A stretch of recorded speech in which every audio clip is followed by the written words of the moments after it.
السلام عليكم ورحمة الله وبركاته. الحمد لله والصلاة والسلام على رسول الله محمد بن عبد الله وعلى آله وصحبه أجمعين أما بعد. சென்ற தினங்களில் நோம்புடைய சட்டங்களை பற்றி சொல்லப்பட்டது. இன்றைய தினத்திலிருந்து இன்ஷா அல்லாஹ் தொடர்ந்து சில நாட்களுக்கு எமது வாழ்க்கையில் நாங்கள் பெரும்பான்மையான சந்திக்கக்கூடிய முக்கியமான ஒரு கட்டம், ஒரு முக்கியமான ஒரு அம்சம்தான் நிக்காஹ் என்பது. இந்த நிக்காஹுடன் சம்பந்தப்பட்ட முக்கியமான சில சட்டங்களையும் சில செய்திகளையும் சொல்லாமல் நிற்கின்றேன். நிக்காஹ் என்பது நாங்கள் அறிந்திருக்கின்றோம், அல்லாஹ் சுப்ஹானஹு தஆலா ஆதம் அலைஹிஸ்ஸலாம் அவர்கள் முதல் கியாமத் வரைக்கும் மனித சமுதாயம் வளர்ச்சியடைவதற்கான மனித சமுதாயத்தின் இனப்பெருக்கத்துக்கு ஒரு வழியாக அல்லாஹ் சுப்ஹானஹு வ தஆலா இதை ஏற்பாடு செய்து வைத்திருக்கின்றான். ஆதம் அலைஹிஸ்ஸலாம் அவர்களுக்கு அல்லாஹ் சுப்ஹானஹு வ தஆலா அவர்களுடைய விலாயிலிருந்து ஹவ்வா அலைஹிஸ்ஸலாம் அவர்களை படைத்து அவர்களுக்கு அல்லாஹ் மனைவியாக அவர்களை ஏற்படுத்தி கொடுக்கின்றான். ஹவ்வா அலைஹிஸ்ஸலாம் அவர்களை அல்லாஹ் சுப்ஹானஹு வ தஆலா அவர்களுக்கு மனைவியாக அல்லாஹ் ஏற்படுத்தி கொடுக்கின்றான். அல்லாஹ் சுப்ஹானஹு வ தஆலா இந்த இனப்பெருக்கம் என்பது முறையான குடும்ப அமைப்பில் நிக்காஹுடைய அடிப்படையில் தான் வர வேண்டும் என்று அல்லாஹ் சுப்ஹானஹு வ தஆலா விரும்புகின்றான். அதனால்தான் அந்த ஆதம் அலைஹிஸ்ஸலாம் அவர்களுக்கு ஹவ்வா அலைஹிஸ்ஸலாம் அவர்களை படைத்து அவர்களுக்கு திருமணம் செய்துவித்து அவர்களுக்கு ஆதம் அலைஹிஸ்ஸலாமுடைய மனைவி என்ற அந்த பெயரையும் சூட்டுகின்றான். எனவே இந்த குடும்ப அமைப்பில் திருமண அமைப்பில் தான் இனப்பெருக்கம் நடைபெற வேண்டும் என்பதுதான் அல்லாஹ் சுப்ஹானஹு வ தஆலாவுடைய நியதியாக காணப்படுகின்றது. ஆதம் அலைஹிஸ்ஸலாம் அவர்களுக்கு பின்னால் அவர்களுக்கு பிள்ளைகள் பிறக்கக்கூடிய சந்தர்ப்பத்தில் அல்லாஹ் சுப்ஹானஹு வ தஆலா இரட்டை குழந்தைகளை அல்லாஹ் அவர்களுக்கு வழங்க ஆரம்பித்தான். ஒரே சூழில் இரண்டு பிள்ளைகளை அவர்கள் பெற்றெடுப்பார்கள். ஒரு சூழில் ஒரு ஆண் பிள்ளையும் ஒரு பெண் பிள்ளையும் அங்கே பிறப்பார்கள். அதே போன்று அடுத்த சூழில் இன்னொரு ஆண் பிள்ளையும் இன்னொரு பெண் பிள்ளையும் பிறப்பார்கள். இந்த சந்தர்ப்பத்தில் அல்லாஹ் சுப்ஹானஹு வ தஆலா அவர்களுக்கிடையில் அந்த ஆரம்ப கட்டத்தில் சகோதரிகளை நிக்காஹ் செய்வதை அல்லாஹ் அனுமதித்திருந்தான். ஆனாலும் ஒரே சூழலில் பிறந்தவர்கள் திருமணம் செய்து கொள்ள முடியாது. முதலாம் சூழலில் பிறந்த ஆண் பிள்ளை இரண்டாம் சூழலில் பிறந்த பெண் பிள்ளை திருமணம் செய்யலாம்.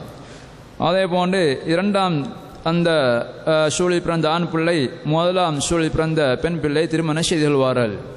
இப்படி அல்லாஹ் சுப்ஹானஹு வ தஆலா அந்த சகோதரர்களுக்கிடையில் அல்லாஹ் சுப்ஹானஹு வ தஆலா அப்படி ஒரு திருமண முறையை ஏற்பாடு செய்து அல்லாஹ் தொடர்ந்து மனித சமூகத்தின் பெருக்கத்தை அல்லாஹ் ஏற்படுத்தி வைத்தான்.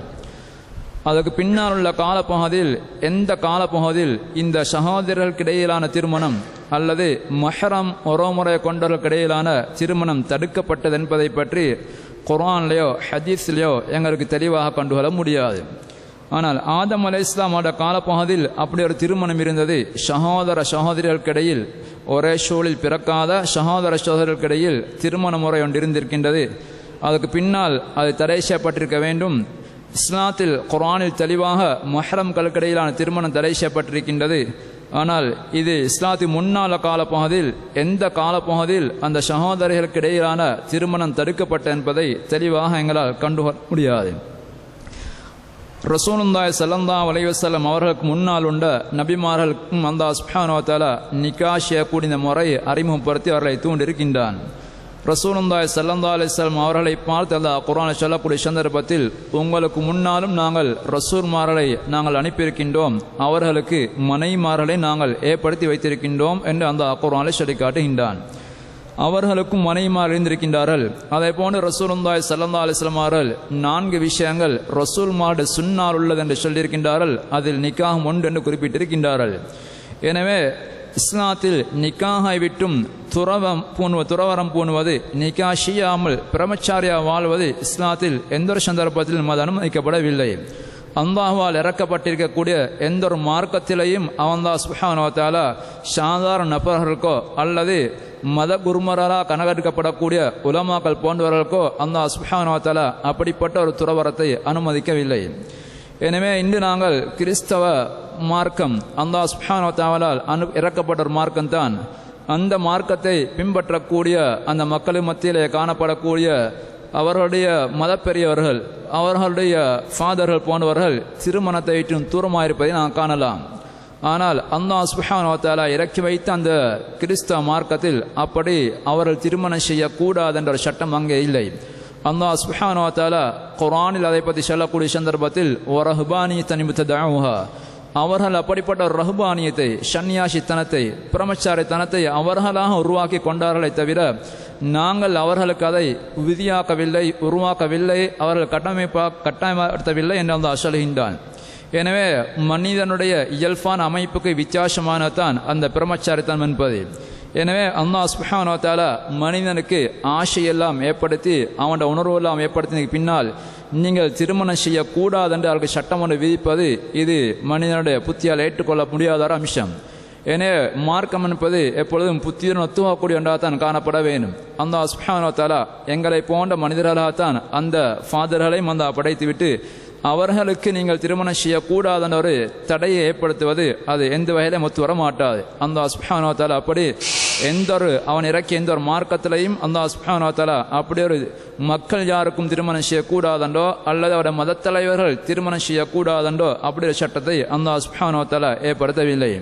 முறையான திருமணங்களை அல்லாஹ் சுப்ஹானஹு வ தஆலா அறிமுகப்படுத்தி அதன் மூலமாக சாதாரண மனிதர்களும் அதேபோல மத தலைவர்களும் இனப்பெருக்கங்களை செய்து அவர்கள் குடும்ப சகிதம் வாழ வேண்டும் என்பதைத்தான் அல்லாஹ் சுப்ஹானஹு வ தஆலா விரும்பியிருக்கின்றான். இவ்வாறு இஸ்லாத்து முன்னால காலப்பகுதியிலையும் திருமண அமைப்புகள் இருந்து வந்திருக்கின்றன. ஜாஹிலியத்து காலப்பகுதியிலையும் இஸ்லாத்து முன்னாலே கூட பல வித்தியாசமான திருமண அமைப்புகள் காணப்பட்டிருக்கின்றன. ஜாஹிலியத்துடைய காலப்பகுதியிலையும் பல வித்தியாசமான திருமணங்கள் காணப்பட்டிருக்கின்றன. ஆயிஷா ரலியல்லாஹு அன்ஹா அவர்கள் அறிவிக்கக்கூடிய ஒரு ஹதீஸை புகாரி பதிவு செஞ்சிருக்கின்றார்கள். அவர்கள் சொல்லுகின்றார்கள், கானன் நிக்காஹ் ஃபில் ஜாஹிலியா, ஜாஹிலியத்து காலப்பகுதியில் அல்ல இன்ன நிக்காஹ் ஃபில் ஜாஹிலியா அர்பாத் அன்ஹா, ஜாஹிலியா காலப்பகுதியில் அந்த ஜாஹிலியா மக்கள் மத்தியில் 4 விதமான நிக்காஹ் நடைபெற்றிருக்கின்றன.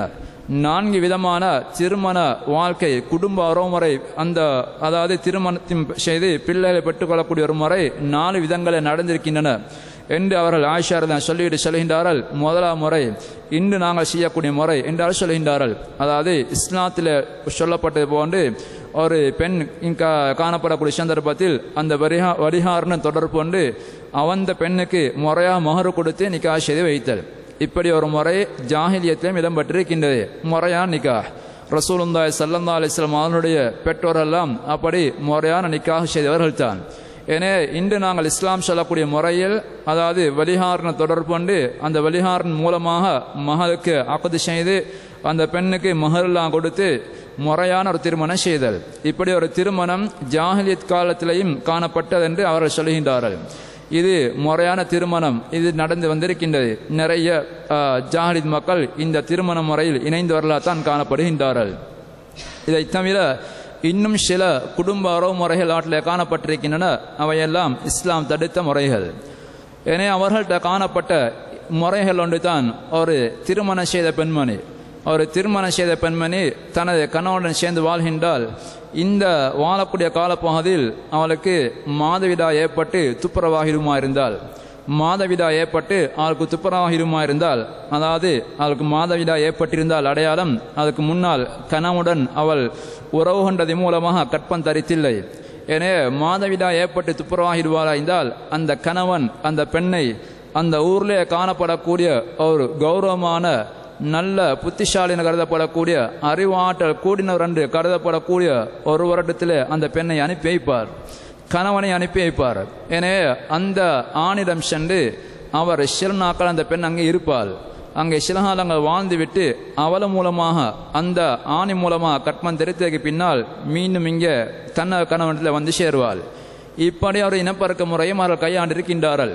இதற்கான காரணமாக சொல்கின்றார்கள், பிள்ளை பிறக்கக்கூடிய சந்தர்ப்பத்தில் நல்ல ஆரோக்கியமான வீரமுள்ள கெட்டித்தனமுள்ள பிள்ளைகளை தமக்கு உருவாக்கி கொள்வதற்காக வேண்டி அப்படி ஊரில் நல்ல ஆண்கள், ஆரோக்கியமிக்கவர்கள், வீரர்கள் அல்லது அறிவு உள்ளவர்கள் என்று கருதக்கூடிய ஆண்களிடத்தில் தனது மனைவியரை அனுப்பி அவர்கள் மூலமாக அப்படி ஒரு பிள்ளையை உருவாக்கி கொள்ள முயற்சிப்பார்கள்.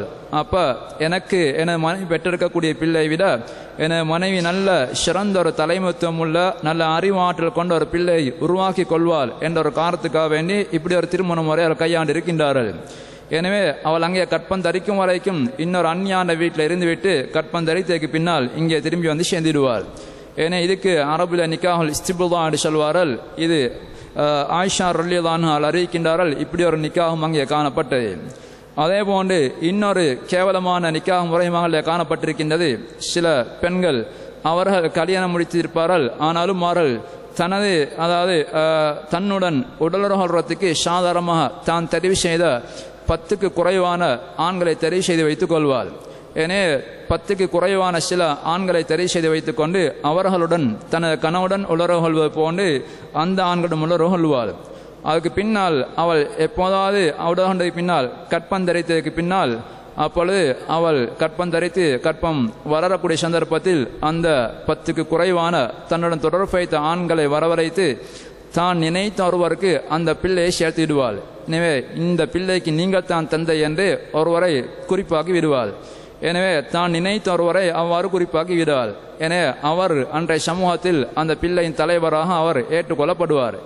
இப்படி 10க்கு குறைவான ஆண்களுடன் விபச்சாரம் செய்துவிட்டு அவர்களில் ஒருவருக்கு தான் விரும்பின ஒருவருக்கு தனது பிள்ளையை சேர்த்து இந்த ஆணு மூலமாக தான் இங்கே பிள்ளை உருவாக்கின சொல்லி இவர் தான் தந்தை என்று அந்த பெண் தந்தையை தீர்மானிப்பாள்.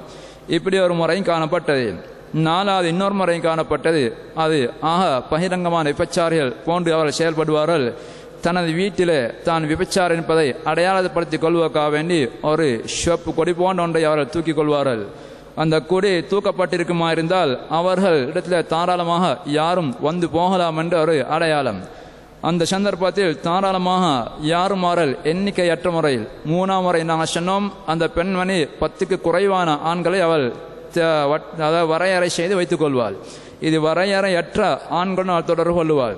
தொடர்பு கொண்டதற்கு பின்னால் கற்பம் தரித்தால் யார் தந்தை என்று தீர்மானிப்பதற்கு அன்றைய காலப்பகுதியில் இந்த உடற்குறிகளை பார்த்து உடல் அடையாளங்களை பார்த்து போட்டு இந்த பிள்ளை இவருக்குத்தான் ஒப்பாயிருக்கின்றார் என்று அடையாளப்படுத்தி, அதாவது இந்த முகக்குறிகள் அல்ல கால உடம்புலிக்க அடையாளங்களை பார்த்து இவருடைய பிள்ளையாக தான் இருக்க வேண்டும் என்று அந்த அடையாளங்களை வைத்து தந்தையை தெரிவு செய்யக்கூடிய ஒரு முறையும் கையாண்டிருக்கின்றார்கள். எனவே இந்த 4 முறைகளிலையும் முதலாம் முறைத்தான் இஸ்லாம் அங்கீகரிக்கக்கூடிய முறை. இதை தவிர மற்ற 3 முறையும் விபச்சாரத்துடைய வழிமுறைகள் என்பதை நாங்கள் அறிந்திருக்கின்றோம். இதே போன்று இன்னொரு முறை காணப்பட்டது. அது தாரகுத்னிலே வரக்கூடிய அறிவிப்பில் பதிவு செய்யப்பட்டிருக்கின்றது. அது நடைமுறை இருந்தொன்று தான் அவங்களிடத்தில். அதாவது தகப்பன் மரணித்ததுக்கு பின்னால் தகப்பனுடைய மனையை முடித்துக் கொள்வது எனவே பலதாரமனம் அங்கே தாராளமாக காணப்பட்டது. எனவே வயோதிப வயதிலே காணப்படக்கூடிய சில தகப்பன்மார்கள் அவர்கள் வாலிப பெண்களை யாரும் முடித்துக் கொள்வார்கள். அவர்கள் முடித்து சில காலம் சென்றதற்கு பின்னால் அவர்கள் மரணித்ததுடன் இந்த மகன், அவருடைய சொந்த மகன் எதிர்பார்த்து கொண்டிருப்பார், எனது தந்தை மரணித்து விட்டால் அவருடைய மனைவியை நான் தான் முடித்துக் கொள்ள வேண்டும் என்று அவர் எதிர்பார்த்து கொண்டிருப்பார். அப்படி தகப்பனின் மனைவியை முடித்துக் கொள்ளக்கூடிய ஒரு முறையும் அவரிடத்தில் காணப்பட்டிருக்கின்றது. எனவே இதையும் கூட இஸ்லாம் தடை செய்திருக்கின்றது. குர்ஆனில் தெளிவாக அல்லாஹ் சுப்ஹானஹு வ தஆலா உங்களுடைய பெற்றோர்கள் முடித்த பெண்களை நீங்கள் முடிக்க வேண்டாம் என்று அல்லாஹ் தடை செய்திருக்கின்றான். எனவே தகப்பன்மாரின் மனைவியர்கள் எங்களுக்கு ஹராமாக்கப்பட்டிருக்கின்றார்கள். ஆனால் ஜாஹிலியத்தில் அப்படி ஒரு நிக்காஹ் முறை காணப்பட்டிருக்கின்றது. எனவே இந்த முறையெல்லாம் இல்லாமலாக்கி இஸ்லாம் ஒரு தூய்மையான ஒரு முறையான நிக்காஹ் அமைப்பை எங்களுக்கு அறிமுகப்படுத்தி காட்டிருக்கின்றது.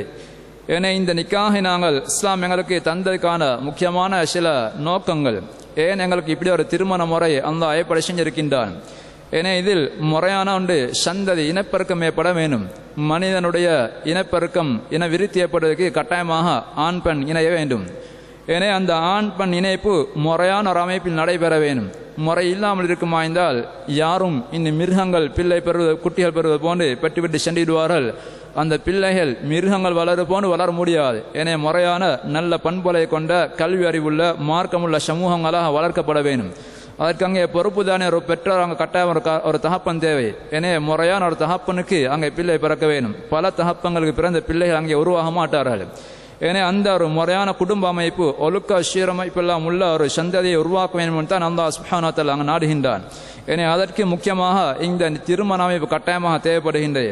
எனவே இனப்பெருக்கம் என்று சொல்லக்கூடிய அந்த முறை திருமண ஒப்பந்தத்தின் மூலமாக தான் நடைபெற வேண்டும் என்று அல்லாஹ் சுப்ஹானஹு வ தஆலா அங்கே தீர்மானித்திருக்கின்றான்.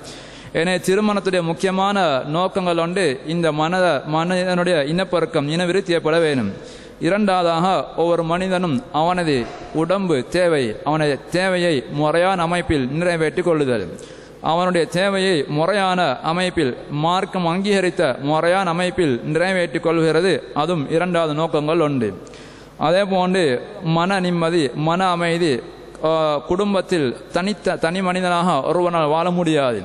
தனது தேவைகளை நிறைவேற்றக்கூடிய இன்னொருவர் கட்டாயமாக தேவைப்படுகின்றார். எனவே தொழிலுக்கு செல்லக்கூடிய ஒரு மனிதனுக்கு வீட்டிலே வந்து அவனே சமைத்து அவனே தனது ஆடைகளை கழுவி அவனே அவனுடைய வீட்டில் எல்லா வேலையும் செய்வது என்பது கஷ்டமான ஒரு வேலை. ஏன்னா அவன் தொழிலுக்கு செல்வானாக இருந்தால் வீட்டு வேலைகளை செய்வதற்கு இன்னொரு துணை அவனுக்கு தேவைப்படுகின்றது. ஏன்னா அதே போன்ற ஒரு பெண் வீட்டு வேலைகளை கவனிப்பாளாக இருந்தால் அவளுக்கு தேவையான வருமானங்களை ஈட்டித் தருவதற்கு இன்னொரு ஆண் துணை தேவைப்படுகின்றது. ஏனே ஒரு ஆணோ பெண்ணோ தனித்து வாழ முடியாது. அந்த அமைப்பில் தான் அல்லாஹ் சுப்ஹானஹு வ தஆலா மனிதனை படைத்திருக்கின்றான். ஆண்களுக்கு தனியான சுபாவங்களையும் பெண்களுக்கு அல்லாஹ் தனியான சுபாவங்களையும் மேம்படுத்தி வைத்திருக்கின்றான். எனவே இந்த ஆண்கள் கட்டாயமாக பெண்களும் பக்கம் தேவையான கூடியவர்கள், பெண்கள் அதே போன்று ஆண்களின் தேவையான கூடியவர்கள். எனவே அந்த அமைப்பில் ஒவ்வொருவரும் மற்றவர்களுடைய தேவையை நிறைவேற்றி கொடுத்து குடும்பத்தில் நிம்மதியான ஒரு சந்தோஷமான வாழ்க்கையை அனுபவிப்பதற்காக வேண்டி அல்லாஹ் சுப்ஹானஹு வ தஆலா அங்கே திருமணத்தை அல்லாஹ் ஏற்படுத்தி வைத்திருக்கின்றான். இதைத்தான் அல்லாஹ் சுப்ஹானஹு வ தஆலா உங்களிருந்தே அல்லாஹ் சுப்ஹானஹு வ தஆலா உங்களுக்கு மனைவிமார்களை ஏற்படுத்தி வைத்திருக்கின்றான். லிதஸ்குனு இலைஹா, நீங்கள் வீட்டுக்கு வரக்கூடிய சந்தர்ப்பத்தில் அந்த மனைவிமாரத்தில் சென்று மன அமைதி பெறுவதற்காக வேண்டி நிம்மதி அடைவதற்காக வேண்டி அல்லாஹ் சுப்ஹானஹு வ தஆலா உங்களுக்கு அப்படி மனைவிகளை ஏற்படுத்தி வைத்திருக்கின்றான் என்று அல்லாஹ் குறிப்பிடுகின்றான். இந்த 3 நோக்கங்களை அடிப்படையாக வைத்துதான் அல்லாஹ் சுப்ஹானஹு வ தஆலா இந்த நிக்காஹ் என்று சொல்லக்கூடிய அந்த அமைப்பை அல்லாஹ் சுப்ஹானஹு வ தஆலா எங்களுக்கு அறிமுகப்படுத்தி வைத்திருக்கின்றான். இஸ்லாத்துடைய அடிப்படையில் திருமணம் செய்வதனுடைய சட்டம் என்ன? நாங்கள் திருமணம் செய்வது ஒருவருக்கு கட்டாயம் நாங்கள் சொல்வதா, அல்லது திருமணம் செய்வது சுன்னத் சொல்வதா, அல்லது பொதுவாக அனுமதிக்கப்பட்ட ஒரு விடயம் தான் அவர் புரியுமன்ற செய்யலாம் அல்லது விட்டுவிடலாம் என்று சாதாரண ஒரு அனுமதிக்கப்பட்ட விடயம் என்று நாங்கள் சொல்வதா என்கிற விஷயத்தில் நிறைய உலமாக்களின் கருத்து, அதாவது ஹதீஸ்களுடைய குர்ஆன் வசனங்களுடைய ஆதாரங்களின் அடிப்படையில் நிறைய உலமாக்களின் கருத்து பொதுவாக நிக்காஹ் செய்வது முக்கியமான சுன்னாக்களில் உண்டு.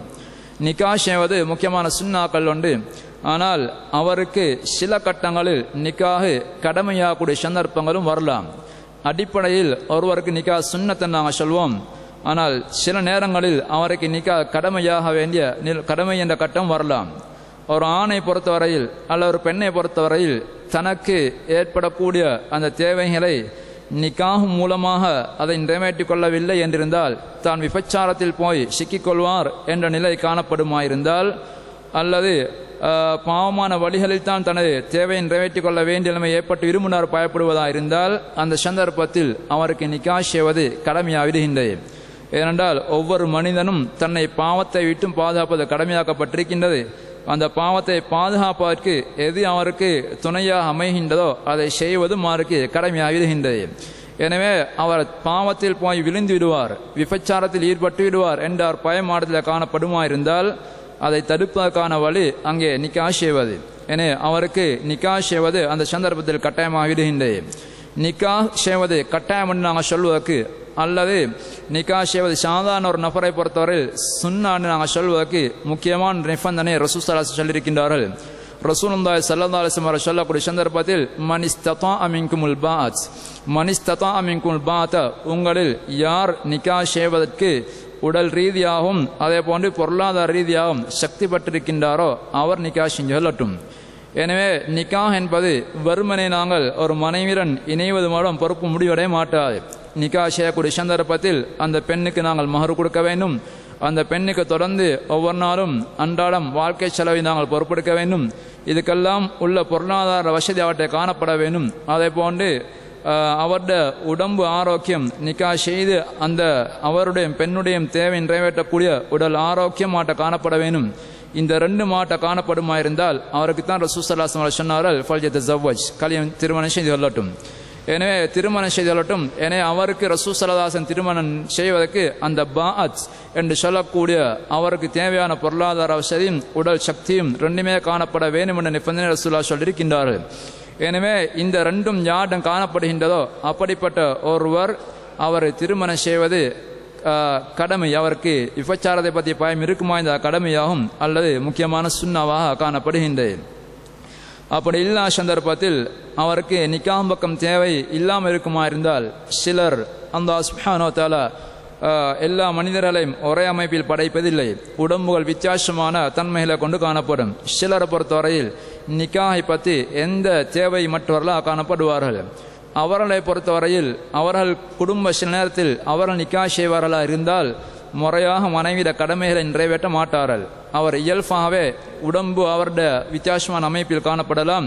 ஏன்னா அவருக்கு அந்த நிக்காஹ் பக்கம் எந்த தேவையும் இல்லாதவர்கள், அதை பற்றி எந்த ஆசையும் இல்லாதவர்கள். இவர்களை பொறுத்தவரையில் நிக்காஹ் முடிக்க அனுமதி இருக்கின்றதை தவிர அவர்கள் நிக்காஹ் முடிக்கிற சுன்னான்னு கூட சில உலமாக்கள் சொல்ல மாட்டார்கள். ஏண்டா அவர் நிக்காஹ் செய்த மூலமாக நிக்காஹ் செய்ததுக்கு பின்னால் மனைவி அவரால் பாதிப்படையலாம். எனவே அவர் நிக்காஹ் பக்கம் தேவை இல்லாத ஒருவர், அப்படிப்பட்ட ஒருவர் நிக்காஹ் செய்யாமல் இருப்பதுதான் சிறந்த என்ற கருத்தை அவர் சொல்வார்கள். அடுத்ததாக நிக்காஹ் நாங்கள் செய்யக்கூடிய நிக்காஹ் செய்வது பொதுவாக நாங்கள் சொன்னோம் சுன்னாவாக்கப்பட்டிருக்கின்றது. அல்லாஹ் சுப்ஹானஹு வ தஆலா குர்ஆனையும் அதே போன்று ரசூலுல்லாஹி ஸல்லல்லாஹு அலைஹி வஸல்லம் அவர்கள் பல ஹதீஸ்களையும் அவர்கள் சொல்லி காட்டியிருக்கின்றார்கள். இந்த நிக்காஹை தூண்டிருக்கின்றார்கள், செய்யும்படி ஆர்வமூட்டிருக்கின்றார்கள். எனவே நீங்கள் வசதி இல்லாமல் இருந்தாலும் கூட அவர்கள் வசதி இல்லாமல் இருந்தாலும் கூட அதை பற்றியெல்லாம் கொஞ்சம் கவனம் வேண்டிய தேவையில்லை. அவர்கள் அல்லாஹ் சுப்ஹானஹு வ தஆலாவுக்கு வசதியிலும் ஏற்படுத்தி வைப்பான் திருமணம் செய்யக்கூடிய சந்தர்ப்பத்தில் என்று கூட அல்லாஹ் சொல்லி காட்டியிருக்கின்றான். எனவே நாங்கள் அதை பற்றி நாங்கள் அதிகமாக சொல்ல வேண்டிய தேவையில்லை. பொதுவாக நாங்கள் நிக்காஹ் செய்யக்கூடிய சந்தர்ப்பத்தில் நிக்காஹை பற்றி தூண்டி நிறைய வந்திருக்கின்றது ரசூலுல்லாஹ்வுடைய வழிமுறை. எனவே நாங்கள் அதை செய்து கொள்வோம். நிக்காஹ் நாங்கள் செய்வதன் மூலமாக எங்களுக்கு ஏற்படக்கூடிய நன்மைகள் மூலாதாக நாங்கள் அல்லாஹ் ரசூலுடைய கட்டளைக்கு வழிபடுகின்றோம். அல்லாஹ் சுப்ஹானஹு வ தஆலா திருமணம் செய்யுங்கள் என்று அல்லாஹ் குர்ஆனில் ஏவியிருக்கின்றான். ரசூலுல்லாஹி ஸல்லல்லாஹு அலைஹி வஸல்லம் அவர்கள் திருமணம் செய்யுங்கள் என்று எங்களுக்கு சொல்லியிருக்கின்றார்கள். நாங்கள் அந்த திருமணத்தை செய்வோமா இருந்தால் அந்த சந்தர்ப்பத்தில் நாங்கள் அல்லாஹ்வுக்கு ரசூலுக்கு மூலாதாக கட்டுப்பட்ட அந்த நன்மையை பெற்றுக் கொள்கின்றோம். ரசூலோட கட்டளை நாங்கள் ஏற்றிருக்கின்றோம், அல்லாஹ்வுடைய கட்டளை அடிபணிந்திருக்கின்றோம். எனவே அந்த நன்மை எங்களுக்கு கிடைக்கின்றது. அடுத்த இரண்டாவதாக நாங்கள் எங்களை பாவங்களை விட்டு பாதுகாத்துக் கொள்ளக்கூடிய ஒரு நன்மை எங்களுக்கு கிடைக்கின்றது.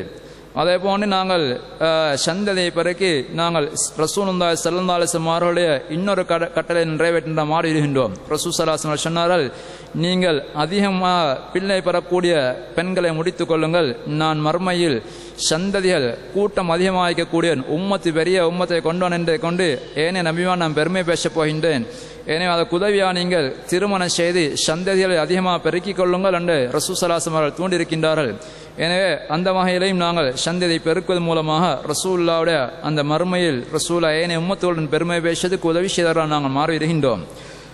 அடுத்ததாக நாங்கள் திருமணம் செய்யக்கூடிய சந்தர்ப்பத்தில் ஒரு ஆண் அல்ல ஒரு பெண் திருமணம் செய்வதற்கு பொருத்தமான வயதில்லை, திருமணம் செய்வதற்கு பொருத்தமான வயதில்லை என்று வரக்கூடிய சந்தர்ப்பத்தில் அல்லாஹ் சுப்ஹானஹு வ தஆலா குர்ஆனிலேயோ அல்லது ரசூலுல்லாஹி ஸல்லல்லாஹு அலைஹி வஸல்லம் அவர்கள் ஹதீஸ்களையோ வயதில்லை, இந்த வயதில் தான் திருமணம் செய்ய வேண்டும் அல்ல இந்த வயதுக்கு பின்னால் திருமணம் செய்யக்கூடாது என்று அப்படி ஒரு வயதில்லை அங்கே நிர்ணயிக்கவில்லை.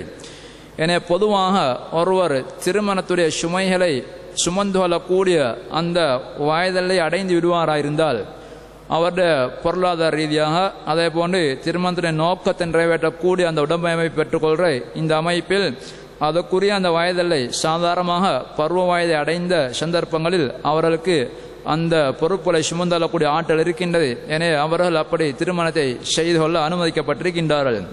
இஸ்லாத்தை பொறுத்தவரையில் இஸ்லாம் அதாவது திருமணத்தை தாழ்த்தி காலதாமதம் செய்யாமல் திருமணத்தை அவசரப்படுத்திக் கொள்வதைத்தான் இஸ்லாம் விரும்புகின்றது. வயதை அடைந்ததற்கு பின்னாலும் பருவ வயதை அடைந்ததற்கு பின்னாலும் நியாயமான எந்த காரணங்களும் இல்லாமல் திருமணத்தை தாமதப்படுத்துவதை இஸ்லாம் விரும்புவதில்லை. எனவே அவர் சாதாரணமாக மனைவியை காப்பாற்றக்கூடிய அதுக்கு மகர் கொடுக்கக்கூடிய வசதியும் அவர்கிட்ட இருக்குமா இருந்தால் அவர் திருமணத்தை தாமதிக்காமல் அவசரப்படுத்திக் கொள்வதுதான் சுன்னத்தாக்கப்பட்டிருக்கின்றது.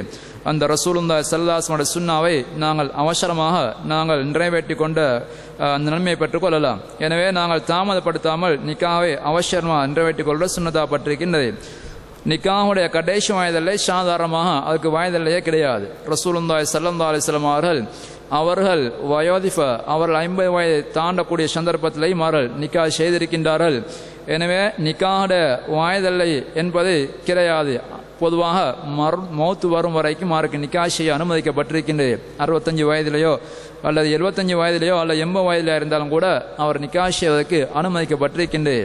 எனவே அவருக்கு நிக்கா செய்து அதுக்குள்ள ஹக்களை பேணுவதற்குள்ள சக்தி அவர்கிட்ட காணப்படுமா இருந்தால் நிக்கா செய்வதில் எந்த பிழையும் இல்லை. அப்படி நிக்கா செய்வது கூட விரும்பப்பட்ட ஒரு விடயம்தான். இப்னு மஸ்ஊத் ரலியல்லாஹு அவர்கள் சொன்னதாக அறிவிக்கப்பட்டிருக்கின்றது. அதாவது எனக்கு மரண தருவாய் நெருங்கிவிட்டு நான் அறிந்த சந்தர்ப்பத்தில் கூட ஒரு திருமணம் செய்து கொள்ளக்கூடிய ஒரு சந்தர்ப்பம் எனக்கு கிடைக்குமா இருந்தால், அதாவது நான் மனைவி இல்லாமல் ரசூலுல்லாஹ் அந்த சந்தர்ப்பத்தில் கூட சுன்னாவை நான் செய்யாத நிலையில் மரணிப்பதை விட அந்த மரண தருவாயில் கூட எனக்கு ஒரு திருமணம் செய்துள்ள சந்தர்ப்பம் கிடைக்குமா இருந்தால் நான் அதுக்கு பின்வாங்க மாட்டேன் என்று இப்னு மஸ்ஊத் ரலியல்லாஹு அவர் சொல்லியிருக்கின்றார்கள். எனவே அந்த மௌத்தாவுடைய சந்தர்ப்பத்தில் மனைவி இல்லாதவர் ரசூலுல்லாஹ் சுன்னா அந்த நிறைவேற்றாத ரெண்டு நிலைமையில் நான் மரணிக்கிறதை விட அந்த கட்டத்தில் சரி எனக்கு ஒரு சுன்னா நிறைவேற்ற கிடைக்குமா இருந்தால் அதுக்கு நான் தயங்க மாட்டேன் என்ற கருத்தை அவரை சொல்லி காட்டியிருக்கின்றார்கள்.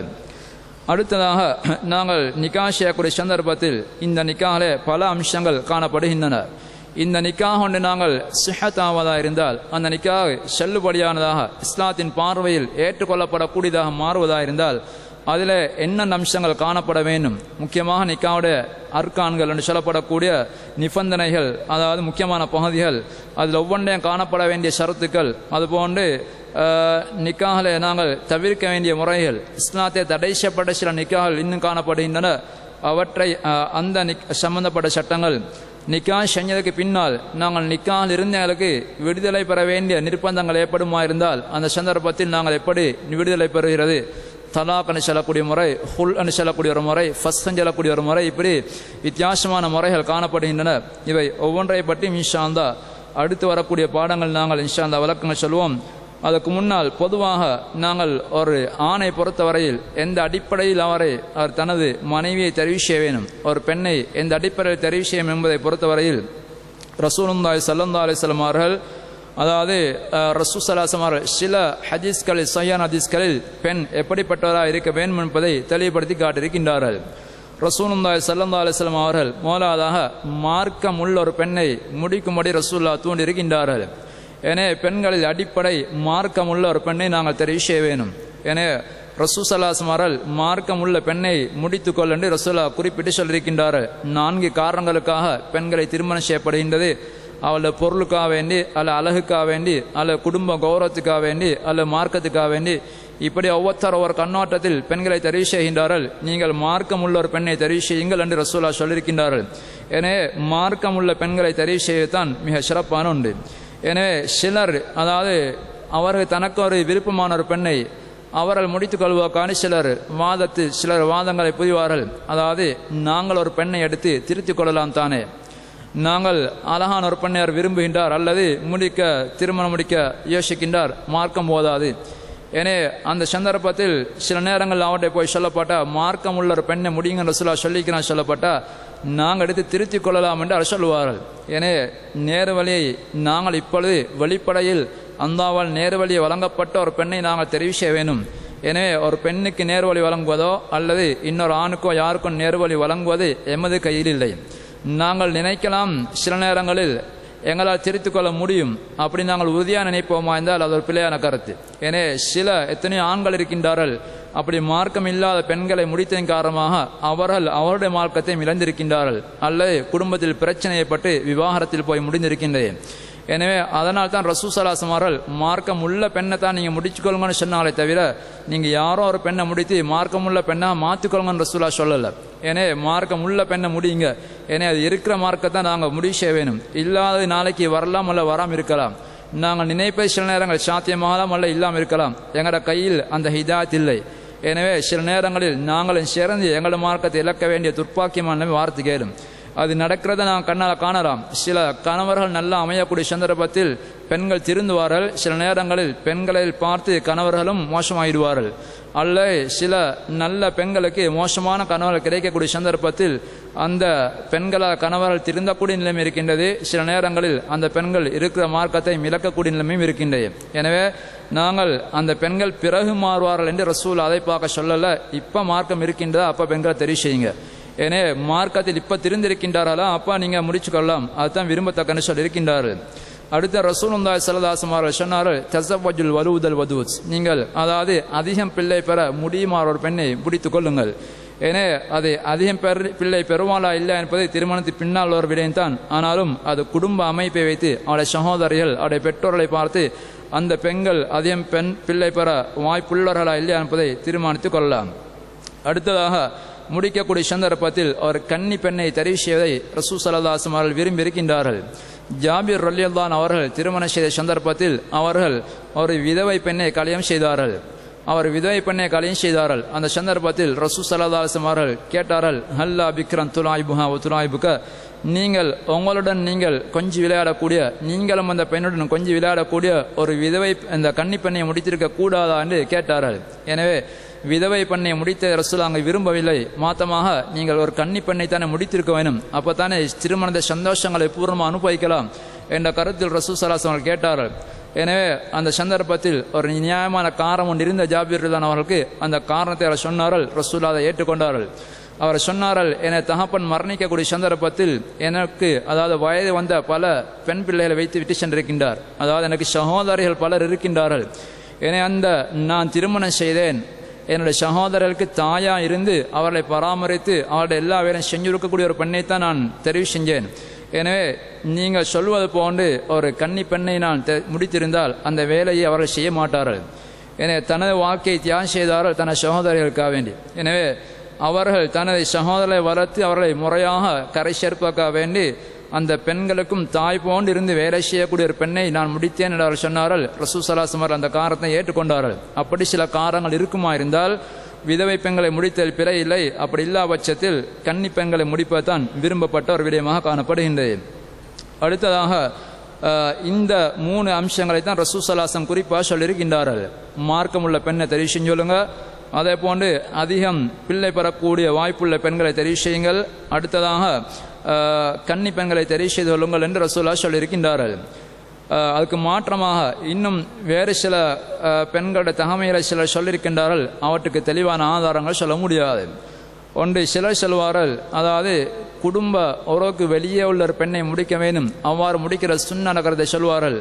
அல்லது தூரமான உறவுமுறை கொண்ட பெண்ணை முடிக்க வேண்டும் என்று சொல்வார்கள்.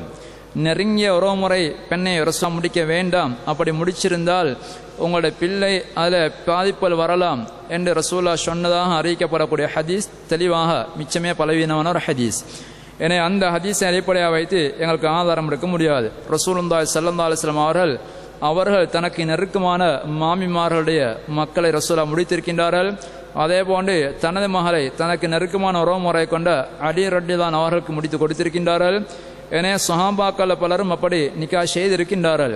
எனவே பொதுவாக அறிஞர கருத்து தூரமான உறவுமுறைக்கு நாங்கள் சென்று அல்லது குடும்பத்துக்கு வெளியே சென்று முடிக்க முடியுமா இருந்தால் பிரச்சனை இல்லை, ஒரு வகையில் நல்லதுதான். ஆனால் குடும்பத்துக்குள்ள மார்க்கப்பட்டுள்ள பேணிப்பான ஒரு பெண் அங்கே இருக்குமா இருந்தால் அந்த பெண்ணை நாங்கள் அடைவது தான் சிறப்பானது, வெளியே நாங்கள் செல்வதை விட என்ற கருத்தை சொல்லியிருக்கின்றார்கள். ஏன்னா ரசூலா பார்க்க சொன்ன தையினத் மார்க்கமுள்ள பெண்மணி. ஏன்னா அப்படி ஒரு பெண் கிடைக்குமா இருந்தால் அது குடும்பத்தில் இருந்தாலும் பரவாயில்லை கருத்தை தான் சொல்லியிருக்கின்றார்கள். மாற்றமாக அப்படி ரசூலை நெருங்கிய உறவுக்குள்ளே கல்யாணம் செய்ய வேண்டாம் என்று தடை செய்வதற்கு தெளிவான ஆதாரங்கள் எதையும் எங்களால் கண்டுகொள்ள முடியாது. அந்த நிக்காவுடைய ஏனைய சட்டங்களை பற்றி இன்ஷா அல்லாஹ் அடுத்து வரக்கூடிய பாடங்கள் முக்கியமான பல செய்திகள் இருக்கின்றன. இது நிக்காவுடைய ஒரு முன்னரே போன்ற அம்சங்கள் தான் நான் சொன்னேன். முக்கியமான பல போதைகள் இன்ஷா அல்லாஹ் அடுத்த பாடங்கள் நான் சொல்வோம். இதுவரை சொல்லப்பட்டவைகள் ஏதாவது சந்தேகங்கள் தெளிவுகள் தேவையானதாக கேட்டுக்கொள்ளலாம்.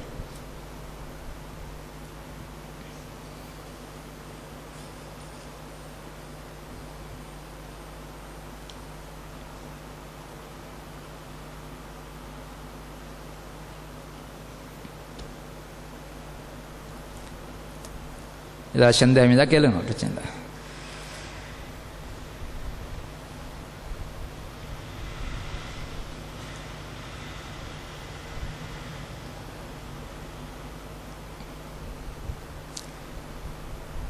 ஹைர் இன்ஷா அல்லாஹ். அடுத்து சொல்லுங்க.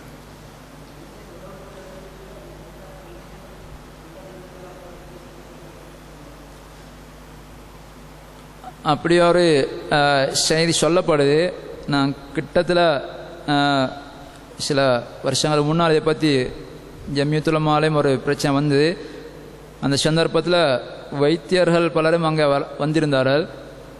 அவர்கள் இப்போ சொல்லியிருந்தால் வைத்தியர் நவீன ஆராய்ச்சியில் முடிவனாண்டா அப்படி குடும்ப உறவினர்களுக்கு மத்தியில் முடித்ததுக்காக வேண்டி அப்படி ஒரு குறைவுள்ள பிள்ளை பிறக்க மாட்டாது. அந்த குடும்பத்தில் ஏற்கனவே குறை உள்ளவர்கள் இருந்தால் இல்லாமல் மற்றபடிக்கு அந்த சில பிள்ளைகள் பரம்பரையில் அப்படி ஏதாவது குறைகள் இருந்திருந்தால் அவங்க கடையில் நெருக்கமான உறவுமுறையில் ஏற்படுச்சால் அந்த பிள்ளை வார்த்தை வாய்ப்பிக்குது. அப்படி இல்லா பட்சத்தில் அது இன்றைக்கு வைத்திய ரீதியாக நிரூபிக்க முடியாதுன்றதை அவர்கள் சொன்னதாக அப்படி ஜமீயத்துலமா சொன்னாங்க. சில வைத்தியர்களே அதை சொன்னாங்க. ஏன்னா இன்றைக்கு அது வைத்தியர்களை மத்தியில் கூட அது ஏற்றுக்கொள்ளப்பட்ட ஒரு கருத்தாக அது காணப்படுதில்லை. இஸ்லாத்தில் எந்த தடையும் இல்லாது. ரசூல் ஸல்லல்லாஹு அலைஹி வஸல்லம் அவங்க நினைக்க அவட 2 மாயமாட மக்களை முடிச்சிருக்கிறாங்க. ரசூல்லாவோட மஹால் அலிதான் முடிச்சு கொடுத்திருக்கிறாங்க. இப்படி தொடர்புகள் இருந்திருக்கின்ற சஹாபாக்கள் மத்தியிலையும் அப்படி நெருக்கமான தொடர்பு இருந்திருக்கிறாங்க. அப்படி அதனால் நாங்கள் பிள்ளைகள் அங்கமின்னலாக பிறந்தார்ன்றதையும் எல்லாம் கண்டுகொள்ள முடியாது. சில நேரங்கள் அது அவங்களோட ஜீன்ஸில் ஏதாவது பிரச்சனை இருக்குமா இந்த சனண்டா அது தூரமான ஒரு முறைக்கு வந்தாலும் வாரத்துக்கு எழுமா. அது